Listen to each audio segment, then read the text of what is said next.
তাফসীর ইবনে কাসিরের মধ্যে আসছে এই আকসাম ইবনে সাইফি নামক ব্যক্তি তিনি ছিলেন মক্কার পার্শ্ববর্তী একটা গোত্রের নেতা, একটা গোত্রের সর্দার।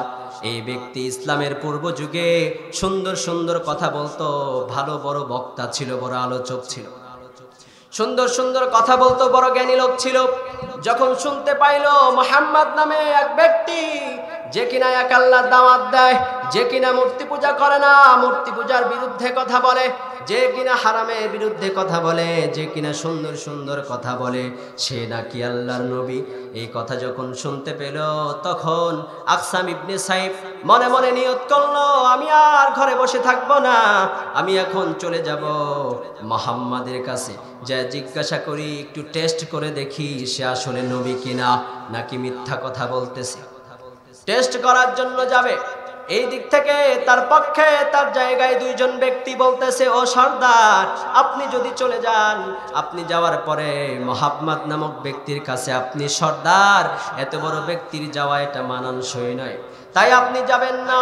ও সর্দার আপনি থাকবেন, দুইজন লোককে পাঠায় দেন, তারা দুইজন লোক গিয়া ওই জায়গায় গিয়া দেখবে মুহাম্মদ আসলে নবী কিনা, দেখে শুনে তার কথা শুনে আসবে সে কিসের দাওয়াত দেয়, আমাদের বাপ দাদার ধর্মের উপরে চুনকালি দিতেছে, কি জন্য এই কাজটা করতেছে, দুইজন লোক পাঠায় দেন। আকসাম ইবনে সাইফ বলল, ঠিক আছে, সুন্দর পরামর্শ। দুইজন ব্যক্তিকে পাঠিয়ে দেওয়া হলো। এই দুইজন ব্যক্তি রওনা করলো, মুহাম্মদুর রাসূলুল্লাহর কাছে চলে গেল। যাওয়ার পর বলল, মুহাম্মদ আমরা শুনতে পাইলাম তুমি নাকি নতুন ধর্ম নিয়ে এসেছো, তুমি নাকি এক আল্লাহর কথা বলো, সেই আল্লাহর তুমি নাকি নবী, তুমি নাকি মুহাম্মদ রাসূল হিসেবে এসেছো। আমাদের মক্কার পার্শ্ববর্তী গোত্রের সর্দার আকসাম ইবনে সাইফি পাঠিয়েছে, তিনি দুইটা প্রশ্ন করেছেন, আমাদের কাছে দুইটা প্রশ্ন পাঠিয়ে দিয়েছে। এক নাম্বার প্রশ্ন মা আংতা, দুই নাম্বার প্রশ্ন মান আংতা। এক নাম্বার আপনি কি, দুই নাম্বার আপনি কে। যখন বলেছে মান আংতা মানে হলো আপনি কে, তখন নবীজি বলেছেন আমি হলাম মুহাম্মদ ইবনে আব্দুল্লাহ, আব্দুল্লাহর পুত্র মুহাম্মদ। আল্লাহু আকবার পড়েন।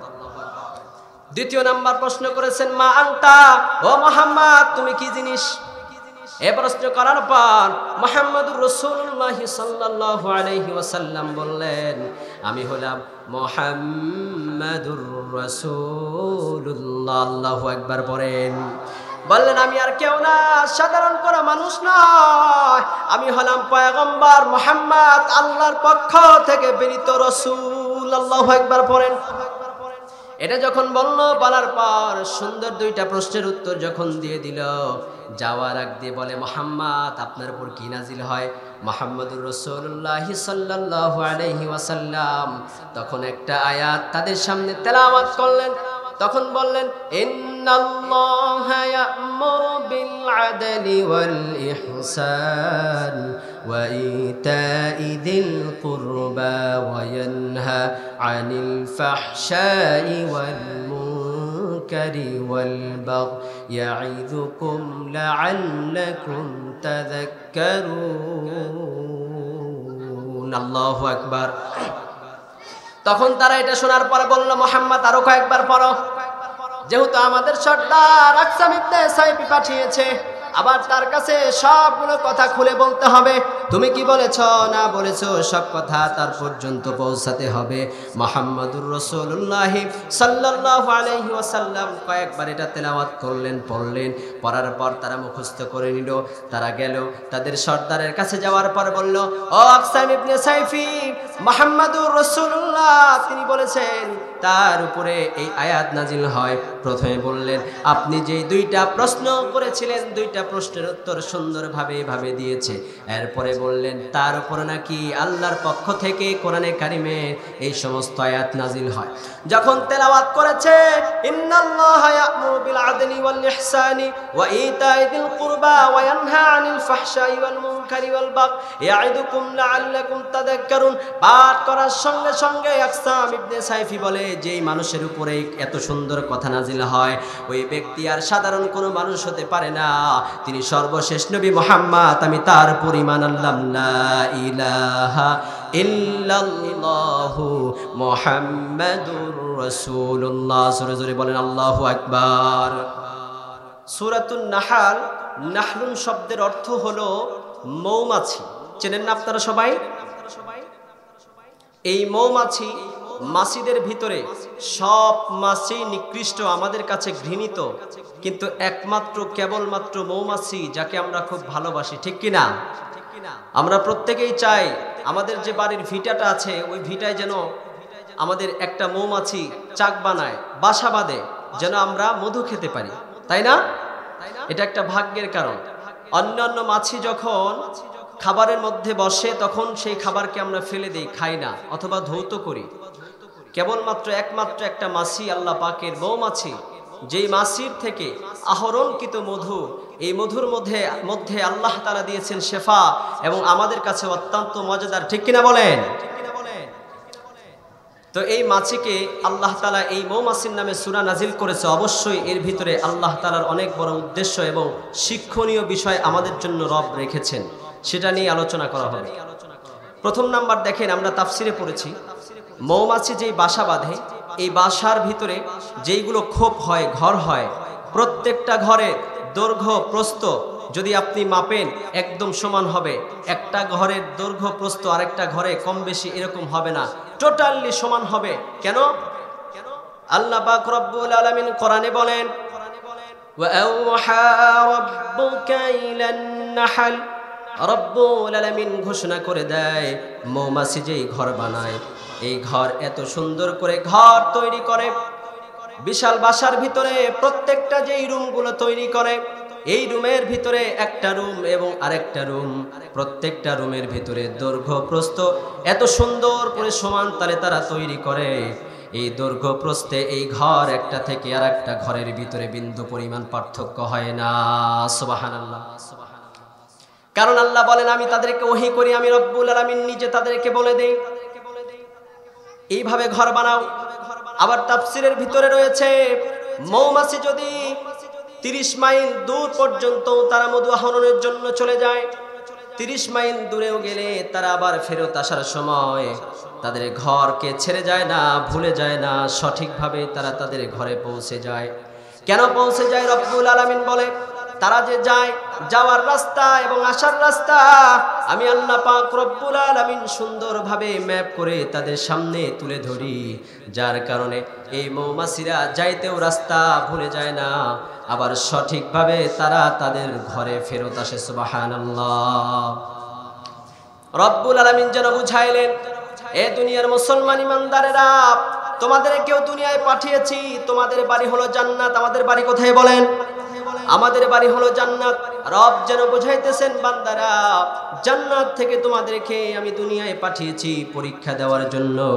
আমি রব্বুল আলামিন কোরআনে কারীম দিয়ে তোমাদেরকে যেভাবে গাইড করেছি, যেভাবে তোমাদেরকে দিক নির্দেশনা দান করেছি, সেভাবে যদি তোমরা চলো, তোমাদের জীবন পরিচালনা করো, যেই রাস্তা দিয়ে তোমরা জান্নাত থেকে দুনিয়ায় এসেছো, হে মানব জাতি, আবার ঠিক সেইভাবে সুন্দর রাস্তা দিয়ে তোমরা জান্নাতে যাইতে পারবা। সুবহানাল্লাহ। এজন্য যদি মুসলমান ভাইরা জান্নাতে যদি যেতে চান, যদি চান জান্নাতের ভিতরে যেই ঘর, আমার বাবার ঘর আদম আলাইহিস সালামের ঘর হলো জান্নাত, সেই জান্নাতের মধ্যে যদি যেতে চান, তাহলে আমাকে আপনাকে রব্বুল আলামিনের দেওয়া যেই দিক নির্দেশনা, কোরআনে কারিমে যেই হুকুমগুলো করেছে, যেই বিধিবিধান দিয়েছে, সবগুলো যদি আমরা মেনে নেই, তাহলে আমরা জান্নাতে যাইতে রাস্তা ভুলব না। মৌমাছিকে দিয়ে আমাদের শিক্ষাদান করলেন। আবার মৌমাছি যখন চলাফেরা করে, চলাফেরা করার সময় দেখবেন একত্রিত হয়ে চলে। এখান থেকেও শিক্ষা নেওয়ার আছে। আজ গোটা মুসলিম বিশ্ব নয়, গোটা পৃথিবীতে মুসলমান নির্যাতিত, অপদস্থ, অপমানিত, লাঞ্ছিত। এর কারণ হলো মুসলমান ঐক্যবদ্ধ না। আজও যদি শুধু বাংলার জমিন নয়, গোটা বিশ্বের মুসলমানেরা যদি ঐক্যবদ্ধ হয়ে থাকে, আল্লাহর কোরআন দিয়ে জীবন গড়ে, গোটা বিশ্বে কোনো সুপার পাওয়ার তাদেরকে কোনো ক্ষতি করতে পারবে না। ঠিক কিনা বলেন? হে মুমিন বান্দারা, তোমরা যখন এই কোরআন দিয়ে জীবন করবা, কোরআন দিয়ে যখন জীবন পরিচালনা করবা, তখন তোমাদের জীবনকে সুন্দর করে সাজিয়ে দিয়া জান্নাত পর্যন্ত আমি আল্লাহ তোমাদেরকে পৌঁছায় দিবেন। বলেন সুবহানাল্লাহ। এই জন্য সূরাতুন নাহালের 90 নম্বর আয়াতে আল্লাহ তাআলা আমাদেরকে তিনটা আদেশ করেছে। কয়টা আদেশ? তিনটা আদেশ করেছেন। আবার এই সূরাতুন নাহালে তিনটা নিষেধ করেছেন। এই 90 নম্বর আয়াতে তিনটা আদেশ এবং তিনটা নিষেধ নিয়ে আমার আলোচনা। এই তিনটা আদেশ এত বড় আদেশ, এই তিনটা নিষেধ এত সুন্দর নিষেধ। আব্দুল্লাহ ইবনে মাসউদ রাদিয়াল্লাহু তাআলা আনহু বলেন যে কিছু কিছু কোরআনের আয়াত আছে যেগুলো গোটা কোরআনকে বোঝায়, গোটা দ্বীন ইসলামকে বোঝায়, গোটা শরীয়তকে বোঝায়। এই যে একটা আয়াত সূরাতুন নাহালের 90 নম্বর আয়াত হলো এমন একটা আয়াত যে আয়াত গোটা ইসলামের ভিতরে যা রয়েছে, গোটা দ্বীনের ভিতরে যা রয়েছে, গোটা কোরআনের ভিতরে যা রয়েছে, আপনার আল্লাহর সন্তুষ্টি অর্জনের জন্য যা প্রয়োজন, যেইগুলো প্রয়োজন সব কথা সংক্ষেপে আল্লাহ পাক সূরাতুন নাহালের 90 নম্বর আয়াতে দিয়েছেন। বলেন সুবহানাল্লাহ। এই 90 নম্বর আয়াতে প্রথম নাম্বার আল্লাহ পাক বলেছেন, এই সূরাতুন নাহালের 90 নম্বর আয়াত কতটুকু গুরুত্বপূর্ণ। চারটা বৈশিষ্ট্য বলি, তার মধ্যে এক নম্বর বৈশিষ্ট্যকে বলা হয় জাওয়ামিউল কালিম, সকল কথার সারমর্ম। কোরআনের সব কথার সারমর্ম, আবার দ্বীনের যত কথা রয়েছে সব কথার সারমর্ম। এই জন্য আমি আর আপনি যখন মাত্র এই 6টা কথা মানতে পারবো, আমাদের জন্য জান্নাতে যাওয়া সহজ হয়ে যাবে। আমাদেরকে শয়তান ধোঁকা দিয়ে জাহান্নামে নিতে পারবে না। এই জন্য এই 6টা কথা মানার দরকার আছে না নাই? জোরে বলেন। যদি মানতে চান শোনার দরকার আছে না নাই? তাহলে এর আগে এই আয়াতের আরেকটু বৈশিষ্ট্য শোনেন। এই আয়াত এমন আয়াত, যে আয়াত, এই আয়াতের আওয়াজ স্বয়ং আল্লাহ বলেন আমি নিজে করেছি। সুবহানাল্লাহ বলেন।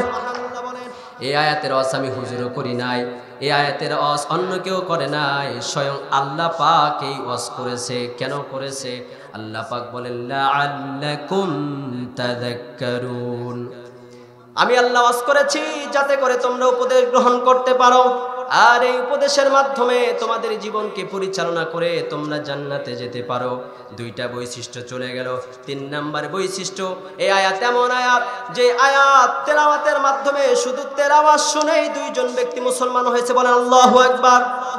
আবার এই আয়াত শুনে আরেকজন কাফের ব্যক্তি ঘোষণা করেছে এই আয়াতকে দমানো যাবে না, এই কোরআন সামনের দিকেই অগ্রসর হবে, যারা বাধা দিবে তারা ধ্বংস হয়ে যাবে, আয়াতের কোনো কোরআনের কোনো ক্ষতি করতে পারবে না। সুবহানাল্লাহ। প্রথম নাম্বার, যে সাহাবী প্রথমে কাফের ছিল মুসলমান হয়েছে তার নাম হলো আকসাম ইবনে সাইফি।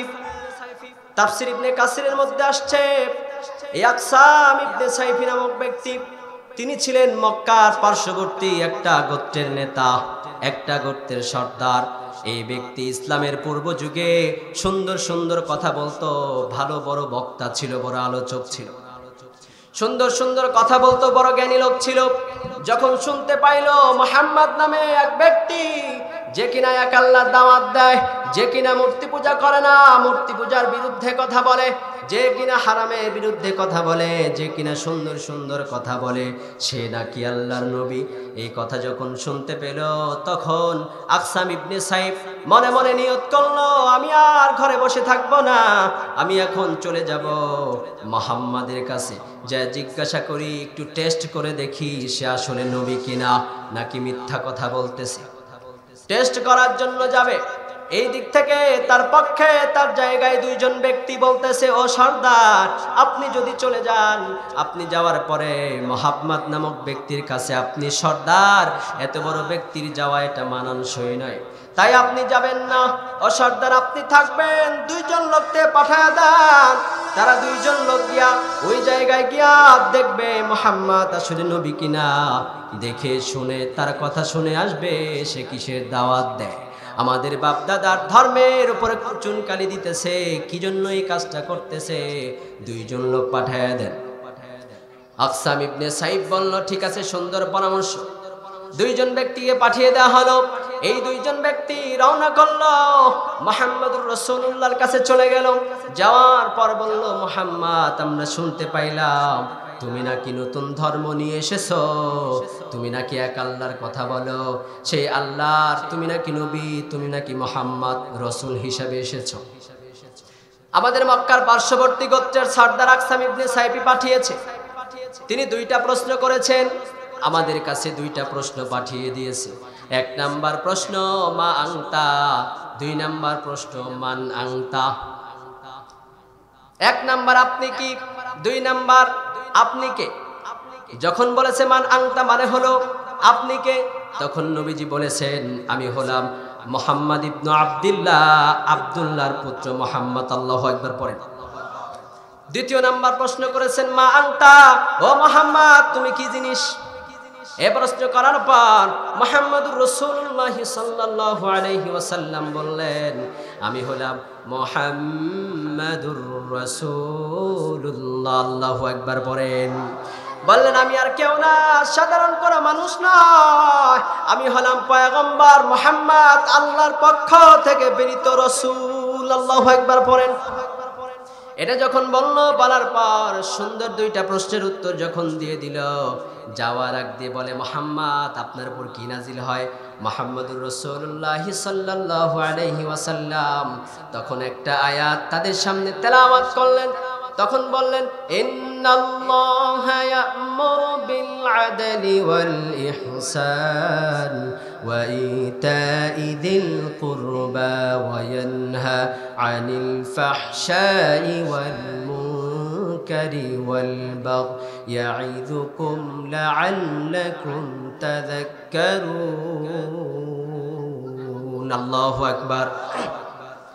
তখন তারা এটা শোনার পরে বলল মুহাম্মদ আরো কয়েকবার পড়ো, যেহেতু আমাদের সর্দার আকসাম ইবনে সাইফি পাঠিয়েছে, আবার তার কাছে সবগুলো কথা খুলে বলতে হবে, তুমি কি বলেছ না বলেছ সব কথা তার পর্যন্ত পৌঁছাতে হবে।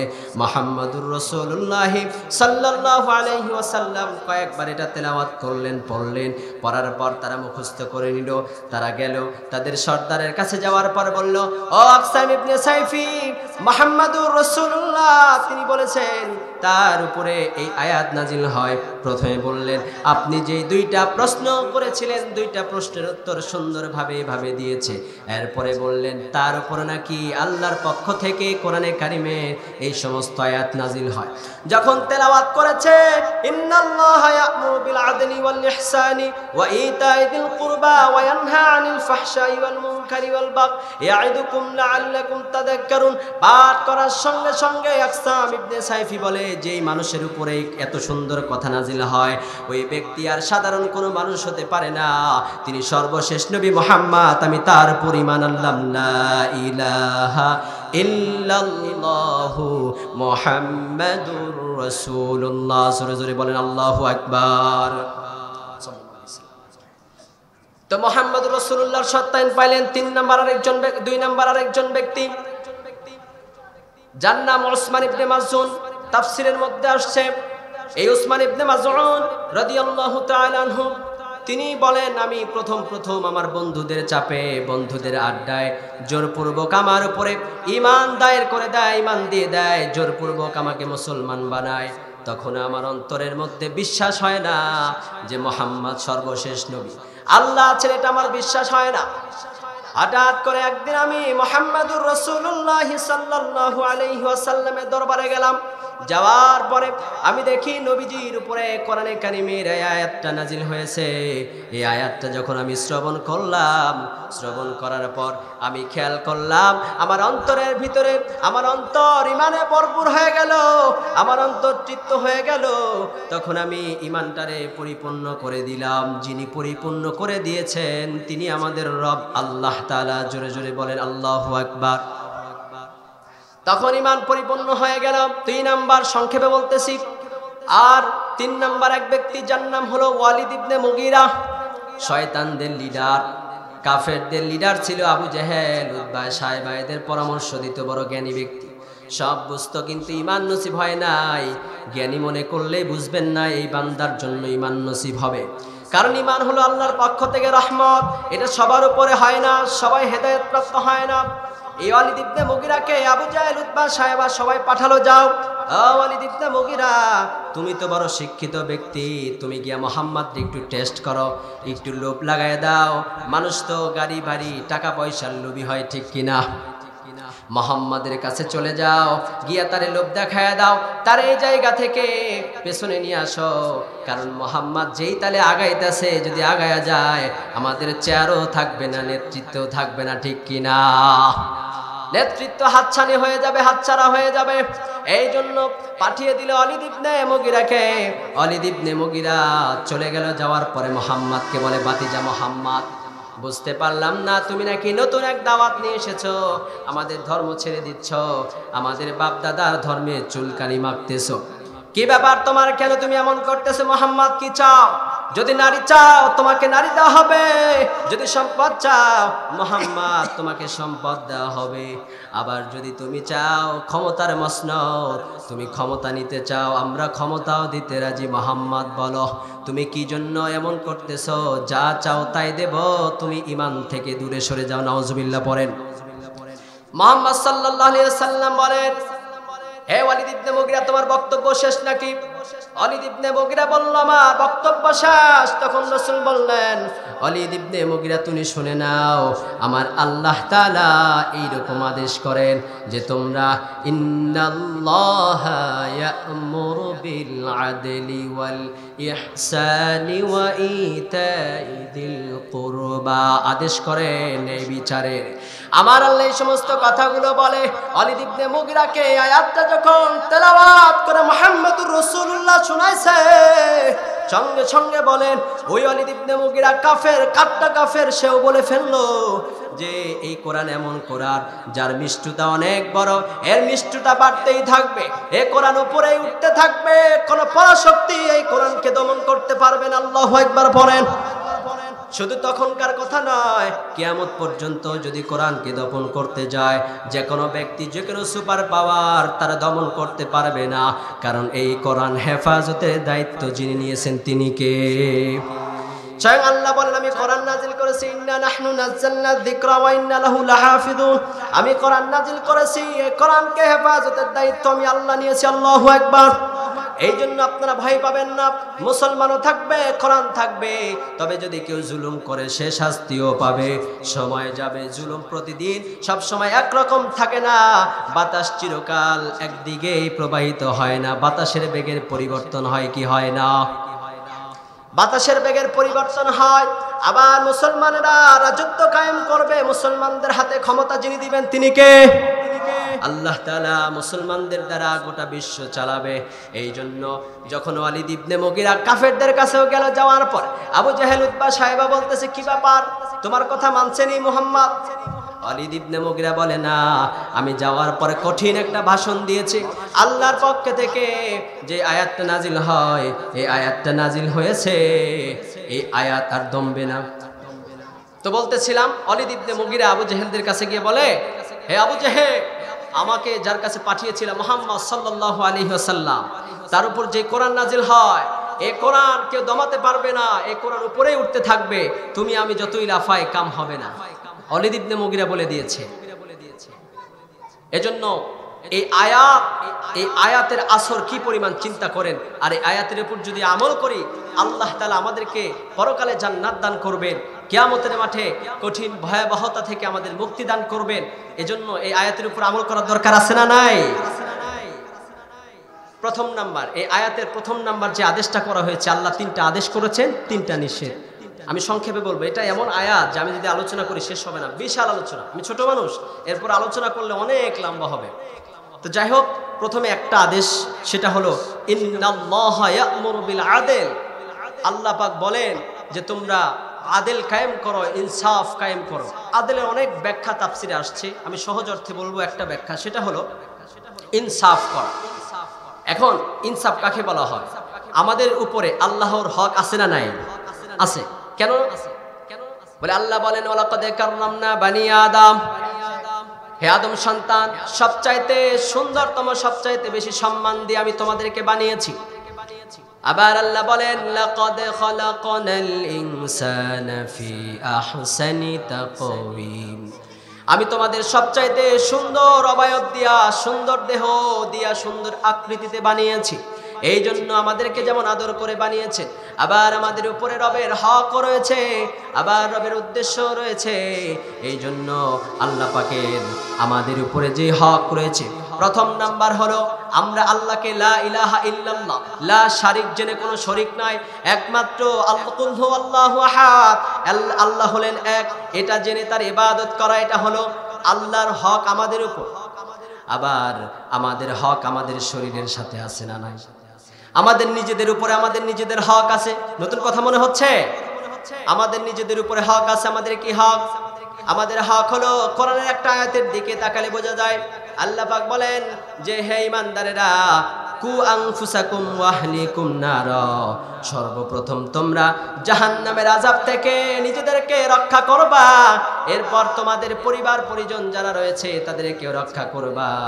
এই জন্য বোঝা যায় আমাদের উপরে আমাদের হক হলো আমরা আল্লাহর ইবাদত করে, নামাজ পড়ে, যাকাত দিয়ে, হজ করে, ইনসাফ কায়েম করে, কোরআন মেনে আল্লাহর সন্তুষ্টি অর্জন করা। কারণ আল্লাহর সন্তুষ্টি যদি আমরা অর্জন করতে না পারি, কাল কিয়ামতের দিন জবাবদিহিতা করতে হবে। শুধু তাই না, কাল কিয়ামতের দিন রব্বুল আলামিন তার আদেশগুলো না মানার কারণে আমাদেরকে জাহান্নামে দিয়ে দিবেন। জাহান্নাম থেকে সবাই বাঁচতে চায় না? সবাই বাঁচতে চায়। এই জন্য প্রথম নাম্বার বললেন ইনসাফ কায়েম করতে হবে। প্রথম নাম্বার আল্লাহর হক আদায় করতে হবে। আল্লাহর হক নামাজ, আল্লাহর হক যাকাত, আল্লাহর হক হলো আল্লাহর সবগুলো আদেশ বাস্তবায়ন করা। আর আরেকটা হলো আমার নিজের সাথে নিজের হক রয়েছে, সেটা হলো ভালো আমল করে আল্লাহর সন্তুষ্টি অর্জন করে জাহান্নাম থেকে আমার শরীরটারে রক্ষা করা, আমাকে রক্ষা করা। আরেকটা হলো আমার উপরে আমার মাখলুকের হক রয়েছে, আমার উপরে আমার চাচার হক, বাবার হক, দাদার হক, আবার আমার উপরে আমার প্রতিবেশীর হক রয়েছে। আমি যদি এমপি হই, আমি যদি মন্ত্রী হই, আমি যদি মিনিস্টার হই, আমি যদি প্রেসিডেন্ট হই, তাহলে আমার অধীনস্থ যারা রয়েছে সকলের হক আমার উপরে রয়েছে। এটা আদায় করলে ইনসাফ কায়েম হবে। আবার রাষ্ট্রীয় জীবনেও কায়েম করতে হবে। আল্লাহ পাক বলেছেন, এ বান্দারা যারা রয়েছ তোমরা ইনসাফ কায়েম করো, ন্যায় প্রতিষ্ঠা করো। যদি আল্লাহ তাআলা শুধু বলে বসে থাকতেন, ধরেন আল্লাহ শুধু কোরআনে বলেছে আদেল কায়েম করো, ইনসাফ কায়েম করো, কিন্তু আল্লাহ প্র্যাকটিক্যালি দেখায় না, তাহলে আমি আপনি প্রশ্ন করে বসতাম কিভাবে আমরা ইনসাফ কায়েম করব? আমরা তো সামনে দৃষ্টান্ত নাই।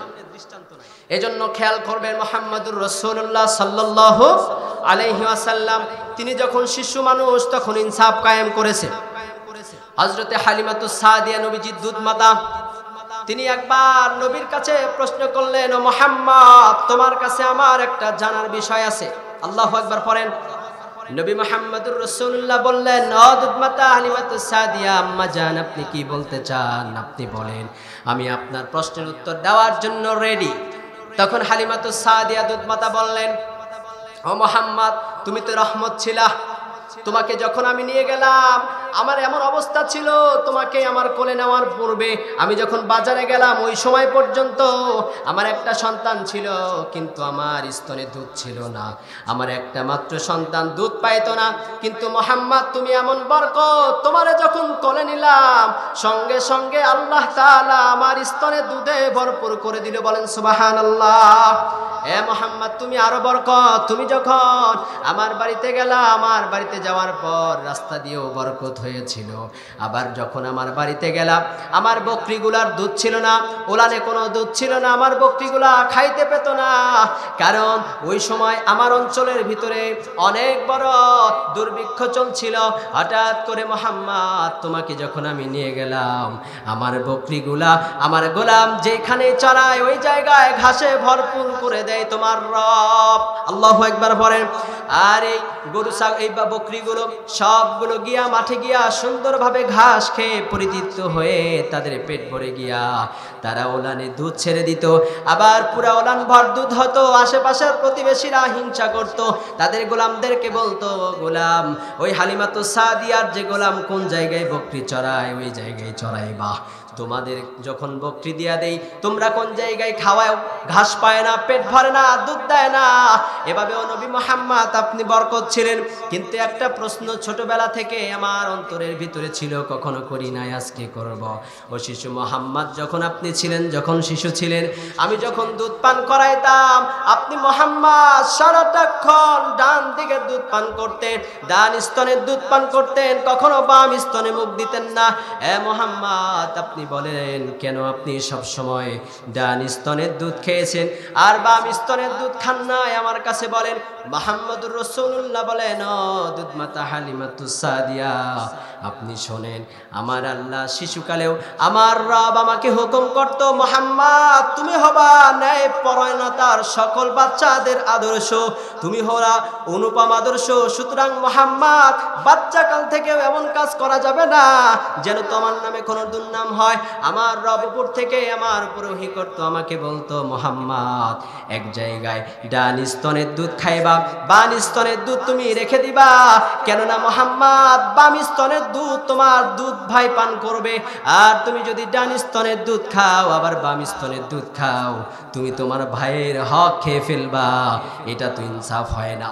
এই জন্য শিশু মুহাম্মদকে আল্লাহ তাআলা সেই শিশুকাল থেকে ওহী করেছেন, ইনসাফ কায়েম করতে হবে। এই জন্য বাচ্চাকাল থেকে ইনসাফ মুহাম্মদুর রাসূলুল্লাহর মধ্যে দেখা যায় সাল্লাল্লাহু আলাইহি ওয়াসাল্লাম। আবার আপনি ব্যক্তিগত জীবনেও ইনসাফ, পারিবারিক জীবনেও মুহাম্মদুর রাসূলুল্লাহর ইনসাফ আছে না নাই? একবার নবীজির স্ত্রী সাউদা, এই সাউদা নবীজির কাছে বিচার দিছে। বিচারটা কি? বলে, মুহাম্মদ সাল্লাল্লাহু আলাইহি সাল্লাম, আমি আপনার কুমারী বউ আয়েশার কাছে তরকারির ঝোল নিয়ে গিয়েছিলাম, অথবা কোন বর্ণনায় পাওয়া যায় পায়েস রান্না করে নিয়ে গেছিলাম। আমি চিন্তা করলাম আমি তার কাছে একটু পায়েস পৌঁছায় দিই, যার কারণে রান্না করার পর আমি পায়েসটুকু তার কাছে নিয়ে গেলাম। আর যখন আমি পায়েসটা নিয়ে গেলাম, আয়েশা রাদিয়াল্লাহু তাআলা আনহা তিনি রাগান্বিত হইয়া এই পায়েসটা হাত দিয়ে নিয়ে আমার মুখের ভিতরে লাগাইয়া দিছে। এই কথা বলার পর নবী বললেন, আসলে সত্য কিনা? বলে, হ্যাঁ এই কথা সত্য।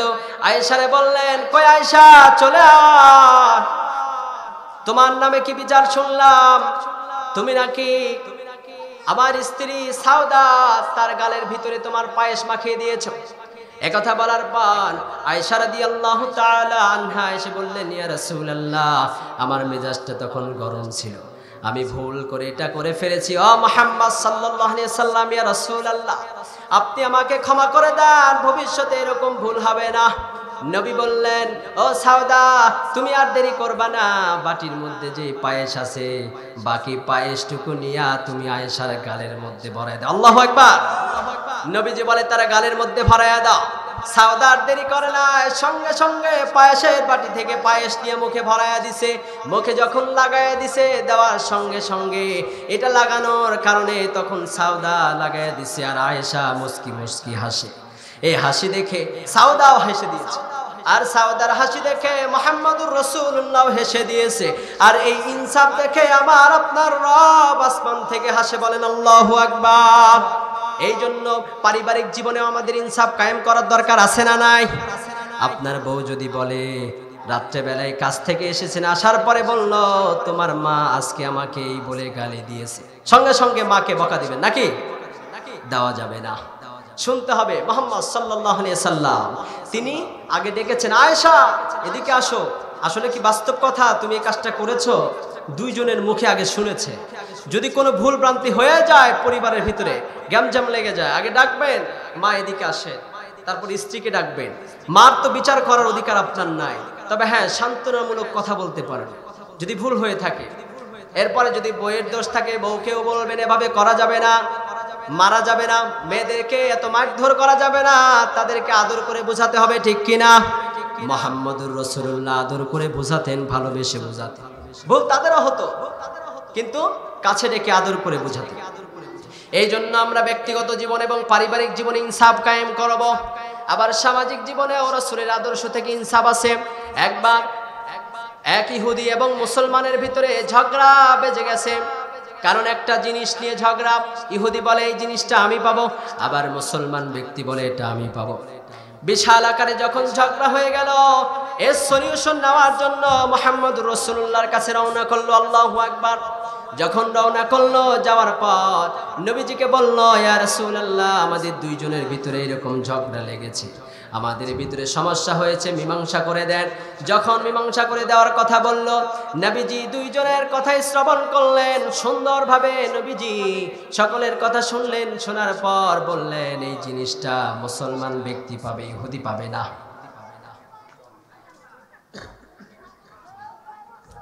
নবীজি বললেন, এটা ইহুদি পাবেন, এটা মুসলমান পাবে না, এরা মুসলমানের হক। তখন মুসলমানকে দেওয়া হলো, কিন্তু মুসলমান ব্যক্তি মানতেছে না, সে যাবে ওমরের কাছে। মুহাম্মদ সাল্লাল্লাহু আলাইহি ওয়াসাল্লাম বিচার করেছেন, কিন্তু এই বিচার সে মানবে না। যখন না মেনে বলতেছে ইহুদির কাছে, ওই ইহুদি চলো ওমরের কাছে যাব। ইহুদি বলে, লিডার, মুসলমানদের লিডার মুহাম্মদ সাল্লাল্লাহু আলাইহি ওয়াসাল্লাম, যিনি এত সুন্দর বিচার করেছে, তার যিনি সাহাবী, তিনিও ন্যায় বিচার করবেন, চলো ওমরের কাছে যাও। ওমরের কাছে যাওয়ার পরে যখন ওমরকে বললেন, মুসলমান ব্যক্তি বলতেছে, ওমর খলিফা, ওমর আল্লাহর নবী সাহাবী মুহাম্মদ সাল্লাল্লাহু আলাইহি ওয়াসাল্লামের কাছে গিয়েছিলাম, যাওয়ার পরে আমরা এই বিচার দায়ের করেছিলাম, কিন্তু তিনি রায় দিয়েছে ইহুদির পক্ষে, আমি এইটা মানি না। ও ওমর, আমি চাইতেছি তুমি নতুন করে বিচার করো। ওমর বলল, তোমরা দুইজনই বসো, আমি ভেতর থেকে একটু ঘুরে আসি। এই মুসলমান ব্যক্তি ভাবতেছে, আমি তো মুসলমান, আমার পক্ষে রায় আসবে। কিন্তু ঘর থেকে বের হওয়ার সময় ওমর রাদিয়াল্লাহু তাআলা আনহু বিশাল বড় একটা তরবারি আনছে। আনার পরে দাঁড়িয়ে বলল, ও মুসলমান ব্যক্তি, যেই ব্যক্তি মুহাম্মদ সাল্লাল্লাহু আলাইহি ওয়াসাল্লামের বিচার মানে না, এ দুনিয়ার কেউ তার বিচার করতে পারবে না, একমাত্র তার বিচার হলো গর্দান নামায়া দে। আল্লাহু আকবার পড়েন। কারণ দুনিয়ার ভেতরে সবচাইতে সুন্দর এবং নিষ্ঠাবান শাসক যিনি, তিনি মুহাম্মাদুর রাসূলুল্লাহ। ইনসাফ কায়েম করেছে, আবার রাষ্ট্রীয় জীবনেও তিনি ইনসাফ কায়েম করেছে। ফাতেমায়ে মাখজুমিয়া, মাখজুমি গোত্রে এক ব্যক্তি, মহিলা, সে চুরি করে ফেলেছে। চুরি করার পর তখন কেন, এখনো যদি ইসলামী রাষ্ট্র থাকতো, বিধান হলো হাত কেটে দেওয়া। চুরি করেছে, হাত কেটে দেওয়া। তখন তার হাত কেটে দেওয়া হবে। সেই মহিলার, সম্ভ্রান্ত গোত্রের মহিলা, সেখান থেকে তার বাবা, আত্মীয় স্বজন দেখছে মুহাম্মদ সাল্লাল্লাহু আলাইহি ওয়াসাল্লামের প্রিয় কোন ব্যক্তি। সবচাইতে প্রিয় ছিল তখন উসামা রাদিয়াল্লাহু তাআলা আনহু, যায়েদ বিন হারেসার পুত্র। এই উসামাকে দিয়া বলাইতেছে, আবেদন করাইলো, উসামা তুমি চলে যাও, মুহাম্মাদুর রাসূলুল্লাহকে গিয়া বলো, আজকে যদি আপনি তার হাত কেটে দেন, মক্কার ভিতরে বিশাল বড় গ্যামজাম হইতে পারে। তাই আপনি সম্ভ্রান্ত ব্যক্তি, সম্ভ্রান্ত পরিবারের কন্যা, আপনি বিচার করবেন না, না করলে ভালো হয়। এভাবে যখন বললেন, সঙ্গে সঙ্গে মুহাম্মাদুর রাসূলুল্লাহর চেহারা লাল হয়ে গেল। আর পর রেগে বললে, উসামা সাবধান, এইরকম কথা বলবা না, আমার আল্লাহর যেটা হুকুম, কিয়ামত হয়ে যাবে, কিন্তু এই হুকুমের ভিতরে কোনো নড়চড় হবে না। আল্লাহু আকবার বলেন। আরো বলেছেন, আমার কন্যা ফাতিমাও যদি এই অন্যায়টা করত, আমি তাহলে তার বিচার করতাম, তার হাত কেটে দিতাম, বিন্দু পরিমাণ কার্পণ্য করতাম না। এই জন্য ব্যক্তিগত জীবন, পারিবারিক জীবন, সামাজিক জীবন, রাষ্ট্রীয় জীবনে প্রত্যেক জায়গায় ইনসাফ কায়েম করার দরকার আছে না নাই? ইনসাফ কায়েম করতে হবে। এক নম্বর আদেশ হলো ইনসাফ কায়েম করা। ইনসাফ যারা কায়েম করবে, আল্লাহ তাআলা তাদেরকে রবের হুকুম মানার কারণে সুন্দর জান্নাতটা তাদেরকে হাদিয়া দিবেন। সুবহানাল্লাহ, সুবহানাল্লাহ। সময় সংক্ষেপ, এটার আরো আলোচনা আছে আদেলে। দ্বিতীয় নাম্বার হলো ইহসান, অনুগ্রহ। ইহসান, অনুগ্রহ করা, মানুষ ভুল করেছে তাকে ক্ষমা করে দেওয়া। আল্লাহ বলেন, মানুষের উপরে ইহসান করো। কেমন ইহসান? দয়া করো। এই ইহসান সম্পর্কে হাদিসে রয়েছে, রাসূল আকরাম সাল্লাল্লাহু আলাইহি ওয়াসাল্লাম বলেছেন, আল্লাহ তাআলা দয়াশীল ব্যক্তিদেরকে পছন্দ করে, বড় ভালোবাসে। সুতরাং তোমরা জমিনবাসীদের উপর দয়া করো, আর যিনি আসমানে আছেন তিনি তাহলে তোমাদের উপর দয়া করবেন। সুবহানাল্লাহ। দেখেন রাসূল সাল্লাল্লাহু আলাইহি সাল্লাম কেমন ইহসান করেছে। নবীজির চাচা ছিল হযরতে হামজা রাদিয়াল্লাহু তাআলা আনহু। হযরতে হামজা রাদিয়াল্লাহু তাআলা আনহু অত্যন্ত সাহসী একজন যোদ্ধা ছিল, নবীজির অত্যন্ত আদরের চাচা। কিন্তু উহুদের যুদ্ধে তাকে শহীদ করে দেওয়া হয়। তাকে শহীদ করেছিল ওয়াহশী। এই ওয়াহশী তাকে শহীদ করে দিয়েছিল। মক্কা বিজয়ের পর রাসূল সাল্লাল্লাহু আলাইহি ওয়াসাল্লাম মক্কার সকলকে আওয়াম ক্ষমা ঘোষণা করেছিলেন, তবে ওয়াহশী ব্যতীত। বলেছিলেন, ওয়াহশীকে ক্ষমা করে যাবে না। তোমরা বললাম, তোমাদেরকে হুকুম দিলাম, ওয়াহশীকে যেখানে পাইবা সেখানেই হত্যা করবা, ওর কোনো মাফ নাই। ওয়াহশী অত্যন্ত ভয় ভীত সন্ত্রস্ত পালিয়ে বেড়াচ্ছে। হঠাৎ করে কোন বর্ণনায় পাওয়া যায় বোরকা পরিধান করে রাসূলের কাছে আসছে, অথবা অন্য কোনোভাবে লুকায়া মুহাম্মদুর রাসূলুল্লাহর কাছে এসেছেন। রাসূলের কাছে এসে বলেন, মুহাম্মদ সাল্লাল্লাহু আলাইহি ওয়াসাল্লাম, আমাকে ক্ষমা করে দেন, আমি ইসলাম গ্রহণ করলাম, আমি ভুল করেছি, আমি ভুল আর কোনোদিন করব না, আমাকে ক্ষমা করে দেন। আল্লাহু আকবার। নবীজি সাল্লাল্লাহু আলাইহি ওয়াসাল্লাম বলে, ও ওয়াহশী, তুমি আমার চাচা আদরের চাচাকে কেমন ভাবে মেরেছিলা? তুমি যখন হত্যা করে দাও, হত্যা করার পর এই আবু সুফিয়ান এবং তার বউ হিন্দা আমার চাচার লাশকে টুকরো টুকরো করেছে, কানকে আলাদা করে দিয়েছে, নাককে আলাদা করেছে, আবার ভেতর থেকে পেট চিরে কলিজাগুলোকে বের করে কলিজাগুলোকে চাবায়া চাবায়া আবার সেগুলোকে ফেলে দিয়েছে। এত কষ্ট করে আমার চাচাকে হত্যা করা হয়েছে, তার লাশকে বিকৃত করা হয়েছে। ও ওয়াহশী, তুমি শুনে নাও, আমার হামজা রাদিয়াল্লাহু তাআলা আনহুর বোন অর্থাৎ আমার ফুফু, তিনি যদি সহ্য করতে পারতেন তাহলে আমি এই লাশটারে দাফন করতাম না, এই লাশটারে আমি এমনি রেখে দিতাম। রেখে দেওয়া এই জন্য রেখে দিতাম যেন এই অঙ্গগুলা পাক পাখালি খেয়ে যায়। খাওয়ার পর কাল কিয়ামতের দিন যেদিন আল্লাহ তাআলা বিচার কার্য পরিচালনা করবেন, সেদিন এই পাখিগুলার থেকে এই অংশগুলোকে বের করে করে আবার হামজার শরীরকে গঠন করে আল্লাহ যখন উপস্থিত করবেন, তখন এর হত্যাকারী এবং কাফিরদেরকে কঠিন শাস্তি দেবেন। এরে ওয়াহশী, এত কষ্ট দিয়েছো, ওয়াহশী তুমি শুনে নাও, ঈমান এনেছো, ইসলাম গ্রহণ করেছো, আমি ক্ষমা করে দিলাম। কিন্তু রে ওয়াহশী, তুমি এমন ভাবে হত্যা করেছো আমার চাচাকে, আমার বড় কষ্ট হয়। তোমারে যখন আমি দেখি আমার চাচার কথা মনে পড়ে যায়। এ ওয়াহশী, তুমি আমার সামনে আসবা না, ইসলাম গ্রহণ করার পর দূরে দূরে থাকবা, তুমি আমার সামনে এসো না। নবীজি সাল্লাল্লাহু আলাইহি ওয়াসাল্লাম তখন এত বড় গুনাহগার কেউ ক্ষমা করে দিয়েছিলেন। বলেন সুবহানাল্লাহ। ক্ষমার অনুপম নিদর্শন বিশ্বনবী মুহাম্মদুর রাসূলুল্লাহ সাল্লাল্লাহু আলাইহি ওয়াসাল্লাম, তিনি ইনসাফ কায়েম করেছেন, সাহাবায়ে কেরামও ইনসাফ কায়েম করেছেন, প্রত্যেকেই ইনসাফ কায়েম করেছেন। এই জন্য আমাদেরকেও ইনসাফ কায়েম করতে হবে ব্যক্তিগত জীবনে। আপনি বলবেন, আমি তো আর রাষ্ট্র চালাই না, আমি তো রাষ্ট্রের নেতা না, আমার কি দরকার ইনসাফ কায়েম করার? না, আপনি ঘরের নেতা, আপনি বাড়ির নেতা, আপনি ঘরের ভিতরে আপনার ইনসাফ প্রতিষ্ঠা করবেন, আপনি বাড়িতে ইনসাফ প্রতিষ্ঠা করবেন। যেহেতু আপনার যেখানে অধীনস্থ যারা রয়েছে সেখানে আপনি ইনসাফ প্রতিষ্ঠা করবেন।